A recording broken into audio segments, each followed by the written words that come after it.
ਜ਼ੁਲਮ ਨੂੰ ਕਰਦਿਆਂ ਦੇ ਫਿਊਜ਼ ਵੇਖਦੇ ਰਹੋ ਇੱਥੇ ਰੱਖ ਨਿਊਜ਼।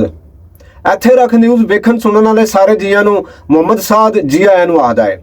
ਹੁਣ ਤੱਕ ਦੀਆਂ ਕੁਝ ਵੱਡੀਆਂ ਖਬਰਾਂ ਲੈ ਕੇ ਹਾਜ਼ਰ ਹੋ ਗਏ ਹਾਂ। ਜਨੂਬੀ ਅਫਰੀਕਾ ਦੇ ਸ਼ਹਿਰ ਜੋਹਾਨਸਬਰਗ ਵਿੱਚ 5 ਮੰਜ਼ਲੀ ਇਮਾਰਤ ਵਿੱਚ ਅੱਗ ਲੱਗਣ ਨਾਲ 73 ਬੰਦੇ ਮੌਤ ਦੇ ਫਰਿਸ਼ਤੇ ਦੀ ਬੁਰਕੀ ਬਣ ਗਏ, ਜਦਕਿ 40 ਬੰਦਿਆਂ ਦੇ ਫੱਟੜ ਹੋਣ ਦੀ ਵੀ ਇਤਲਾਹ ਹੈ।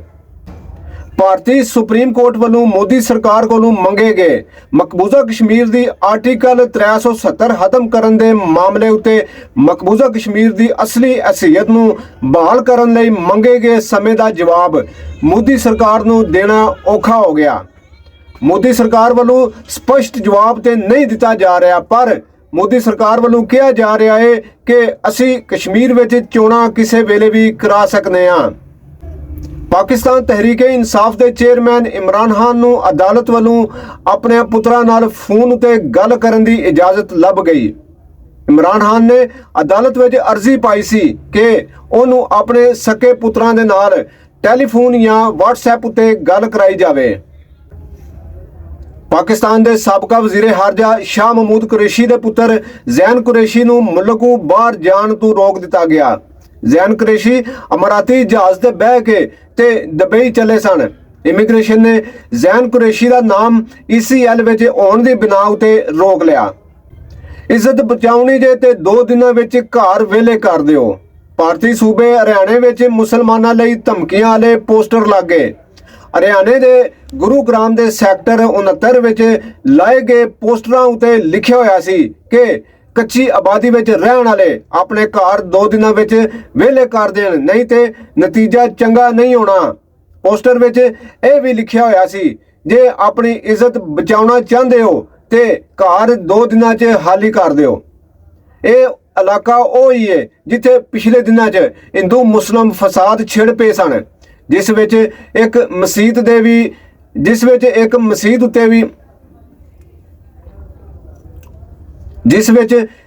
ਮਸਜਿਦ ਉਤੇ ਵੀ ਹਮਲਾ ਕੀਤਾ ਗਿਆ ਸੀ ਤੇ ਮਸਜਿਦ ਦੇ ਨਾਇਬ ਇਮਾਮ ਨੂੰ ਹਿੰਦੂਆਂ ਵੱਲੋਂ ਕਤਲ ਕਰ ਦਿੱਤਾ ਗਿਆ ਸੀ। ਪੁਲਿਸ ਨੇ ਪੋਸਟਰ ਲਾਉਣ ਵਾਲੇ ਅਣਪਛਾਤੇ ਬੰਦਿਆਂ ਦੇ ਖਿਲਾਫ ਮੁਕੱਦਮਾ ਦਰਜ ਕਰ ਲਿਆ। ਚੋਣ ਕਮਿਸ਼ਨ ਦੇ ਚੀਫ ਸਿਕੰਦਰ ਸੁਲਤਾਨ ਨੇ ਕਿਹਾ ਹੈ ਕਿ ਸੂਬੇ ਤੇ ਸਰਕਾਰਾਂ ਚੋਣਾਂ ਕਰਾਉਣੀਆਂ ਹੀ ਨਹੀਂ ਚਾਹੁੰਦੇ। ਅਸੀਂ ਜਦੋਂ ਵੀ ਚੋਣਾਂ ਕਰਾਉਣ ਦਾ ਬੰਦੋਬਸਤ ਪੂਰਾ ਕਰ ਲੈਂਦੇ ਹਾਂ ਤੇ ਉਦੋਂ ਹੀ ਕਾਨੂੰਨ ਬਦਲ ਜਾਂਦੇ ਨੇ। ਡਾਲਰ ਦੀਆਂ ਛਾਲਾਂ ਹਾਲੇ ਤੱਕ ਜਾਰੀ। ਅੱਜ ਵੀ ਅਮਰੀਕੀ ਡਾਲਰ ਦੇ ਮੁੱਲ ਵਿੱਚ 1.5 ਰੁਪਏ ਦਾ ਵਾਧਾ ਵੇਖਿਆ ਗਿਆ। ਇੱਕ ਮਹੀਨੇ ਵਿੱਚ ਹੁਣ ਤੱਕ ਅਮਰੀਕੀ ਡਾਲਰ 19 ਰੁਪਏ ਮਹਿੰਗਾ ਹੋਇਆ। ਇੰਟਰਬੈਂਕ ਵਿੱਚ ਡਾਲਰ 305 ਰੁਪਏ ਤੇ 53 ਪੈਸੇ ਦੀ ਪੱਧਰ ਉਤੇ ਬੰਦ ਹੋਇਆ। ਸੂਬਾ ਬਲੋਚਿਸਤਾਨ ਦੇ ਰਾਜਗੜ੍ਹ ਕੋਇਟਾ ਦੇ ਮਸ਼ਰਕੀ ਬਾਈਪਾਸ ਉਤੇ 8 ਅਗਸਤ ਨੂੰ ਅਫਗਾਨੀ ਜਨਾਨੀ ਸਣੇ 4 ਸਾਲਾਂ ਦੇ ਨਿਆਣੇ ਦੇ ਕਤਲ ਦਾ ਪਰਦਾ ਪਾਟ ਗਿਆ। ਕਾਤਲ ਮਰਨ ਵਾਲੀ ਜਨਾਨੀ ਦੇ ਸਕੇ ਭਰਾ ਨਿਕਲੇ। ਬੁੱਧ ਵਾਲੇ ਦਿਨ SP ਸਰਿਆਬ ਨੂੰ ਲੁਕਮੀ ਇਤਲਾਹ ਲੱਭੀ ਕਿ ਤਰੇਰੇ ਕਤਲ ਵਿੱਚ ਮੁਲਵਸ ਮੁਲਜ਼ਮ ਅਫਗਾਨਿਸਤਾਨ ਤੋਂ ਕੋਇਟੇ ਅਪੜ ਆਏ ਨੇ ਅਤੇ ਇਸ ਵੇਲੇ ਸਿੱਬੀ ਰੋਡ ਉਤੇ ਮੌਜੂਦ ਨੇ। ਪੁਲਿਸ ਨੇ ਕਾਰਵਾਈ ਕਰਦੇ ਹੋਇਆਂ ਮੁਲਜ਼ਮ ਨਕੀਬੁੱਲਾ ਤੇ ਮੁਲਜ਼ਮ ਅਬਦੁੱਲਾ ਨੂੰ ਗ੍ਰਿਫਤਾਰ ਕਰ ਲਿਆ। ਮੁਲਜ਼ਮਾਂ ਮੁਤਾਬਕ ਉਹਨਾਂ ਇਹ ਕਤਲ ਭੈਣ ਵੱਲੋਂ ਨਿਕਾਹ ਉਤੇ ਨਿਕਾਹ ਕਰਨ ਦੀ ਵਜ੍ਹਾ ਤੋਂ ਗੈਰਤ ਦੇ ਨਾਮ ਉਤੇ ਕੀਤੇ ਨੇ।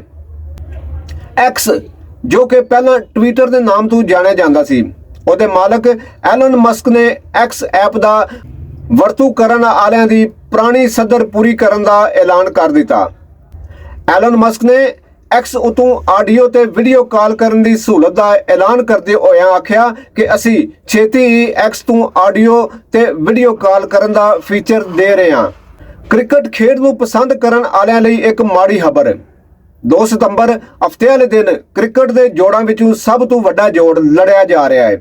ਸ੍ਰੀਲੰਕਾ ਦੇ ਸ਼ਹਿਰ ਕੈਂਡੀ ਵਿੱਚ ਪਾਕਿਸਤਾਨ ਤੇ ਭਾਰਤ ਦੇ ਜਥਿਆਂ ਵਿਚਾਲੇ। ਸ੍ਰੀਲੰਕਾ ਦੇ ਮੌਸਮ ਦੇ ਮਹਿਕਮੇ ਵੱਲੋਂ ਦੱਸਿਆ ਜਾ ਰਿਹਾ ਹੈ ਕਿ ਉਸ ਦਿਨ ਮੀਂਹ ਪੈ ਸਕਦਾ ਹੈ।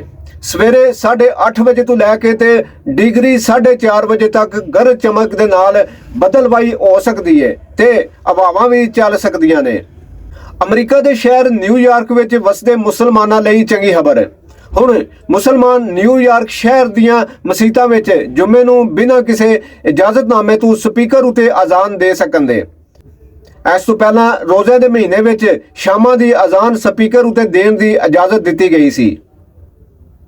ਹੁਣ ਤੱਕ ਲਈ ਇੰਨਾ ਹੀ। ਅਸੀਂ ਮਿਲਾਂਗੇ ਫੇਰ। ਅੱਲਾ ਸੋਹਣੇ ਦੇ ਵਾਲੇ।